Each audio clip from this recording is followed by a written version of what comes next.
अखिल आनंद जी, कितना बड़ा चिंता का विषय है वोटिंग प्रतिशत, क्योंकि रिकॉर्ड वोटिंग की ओर बढ़ रहा है पहले चरण का ये जो मतदान है। अब राजनीतिक पंडित इसके दो मायने निकाल रहे हैं। पहला तो ये कि सत्ता परिवर्तन होने जा रहा है। जब भी भारी संख्या में मतदान होता है तो वो परिवर्तन की ओर इशारा करता है। और आपको खुश करने वाला एक राजनीतिक पंडित का बयान भी सुनवा देता हूं। उनका ये कहना है कि डर के मारे कि जंगल राज कहीं वापस ना आ जाए, लोग वोट करने के लिए निकल रहे हैं। तो इसमें से आपको तो दूसरा वाला सुहाता होगा, वही अच्छा लगेगा, लेकिन आपका अपना आकलन क्या कहता है? देखिए अनुराग जी, बिहार विधानसभा का इस बार का चुनाव एक ट्रेंड सेटर चुनाव होने जा रहा है। 20 सालों में नीतीश कुमार जी ने जो महिलाओं के लिए जो बड़ा काम किया है, आज बिहार का जो राजनीतिक मॉडल है वुमेन एम्पावरमेंट का, वो पूरे देश में एक मानदंड बन गया है। दूसरा, जो अति पिछड़ा समाज जिसके लिए नीतीश कुमार जी ने बहुत कुछ किया है, एनडीए की सरकार में जो एम्पावरमेंट उनका हुआ है, जो मुख्य धारा में उनको लाने का प्रयास हमने किया है। कर्पूरी ठाकुर जी की जन नायक की उपाधि को एक और छीनने की कोशिश हो रही थी, हमने भारत रत्न से उनको सम्मानित किया। तो ये एक बड़ा संदेश है। महिलाएं, अति पिछड़ा समाज तो है ही एनडीए के पक्ष में, बड़ी संख्या में ये मतदान कर रहे हैं।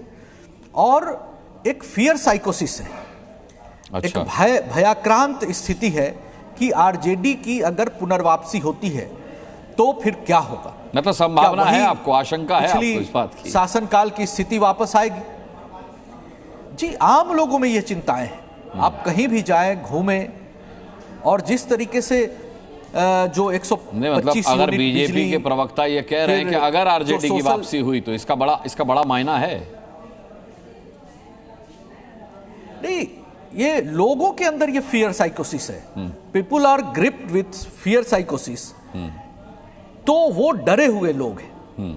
एक बड़ी आबादी है जो डरती है कि अगर आरजेडी आती है तो क्या हो सकता है। तो निश्चित तौर पर बिहार के विकास के लिए, बिहार को भय से मुक्त करने के लिए, भ्रष्टाचार से मुक्त करने के लिए, बिहार को विकास के मार्ग पर आगे ले चलने के लिए एनडीए एक सशक्त ऑप्शन बनकर आम लोगों के लिए उभरा है।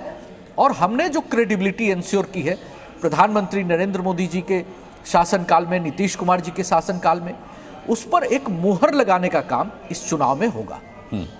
ठीक है, नीरज कुमार हमारे साथ, नीरज मिश्रा हमारे साथ हैं कांग्रेस से। नीरज जी, अब तक आपने भी अपना आकलन कर लिया होगा बिहार की रिकॉर्ड वोटिंग को देख करके, क्या कहता है आपका आकलन? अनुराग जी, वैसे तो आपने ठीक कहा कि उनको एक विश्लेषक की बात अच्छी लगी होगी, मुझे दूसरे की अच्छी लगेगी। लेकिन प्रवक्ता होने से पहले हम सब लोग तो राजनीति के छात्र हैं, और इतिहास तो यही बताता है कि जब भी वोट परसेंटेज बढ़ता है और भारी मात्रा में बढ़ता है, it is always a vote for change.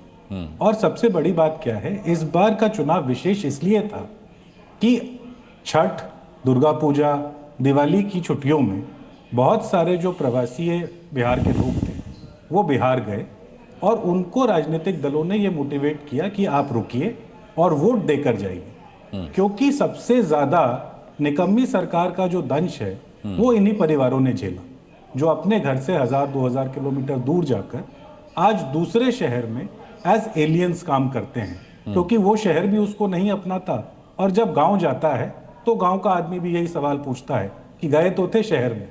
तो वो जो दंश था, जिसकी वजह ये थी कि पिछले 20 साल में बिहार हर सूचकांक पर नीचे से अव्वल रहा। सिर्फ ऐसा एक ही सूचकांक हम लोगों को मिला जो सबसे अव्वल दर्जे का था, वो था अपराध का सूचकांक, वो भी भारत सरकार के एनसीआरबी के आंकड़ों का। तो इन सारी बातों को देखते हुए बिहार की जनता ने इस बार मन बनाया कि हम बिहार के बच्चों के लिए एक जो उगते सूरज की किरण 17 महीने की सरकार में महागठबंधन ने दिखाई थी, जिसमें आपको नौकरियों का एक मॉडल दिया, जिसमें एक नई टूरिज्म पॉलिसी का आपको मॉडल दिया, जिसमें आपको एक नई स्पोर्ट्स पॉलिसी का मॉडल दिया, और ये कहा कि आपके लिए शिक्षा से लेकर रोजगार तक की व्यवस्था जैसे 17 महीने में करने की हमने कोशिश की थी, उसे आगे बढ़ाकर अगले 5 साल में हम बिहार को ये जो पिछले 20 साल का बैकलॉग है स्टेट सरकार के पॉलिसी फेलियर्स की वजह से, एडमिनिस्ट्रेटिव फेलियर्स की वजह से, उससे हम बाहर निकालने का काम करेंगे।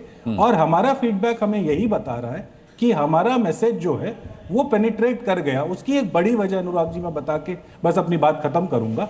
आज पहली बार पूरे चुनाव में आदरणीय प्रधानमंत्री जी ने जनता से यह अपील की कि अपने बच्चों के भविष्य को देख के वोट करिए। नहीं तो पूरे चुनाव में इससे पहले प्रधानमंत्री जी कभी कट्टे की बात करते थे, कभी किसी और तरीके की बात करते थे।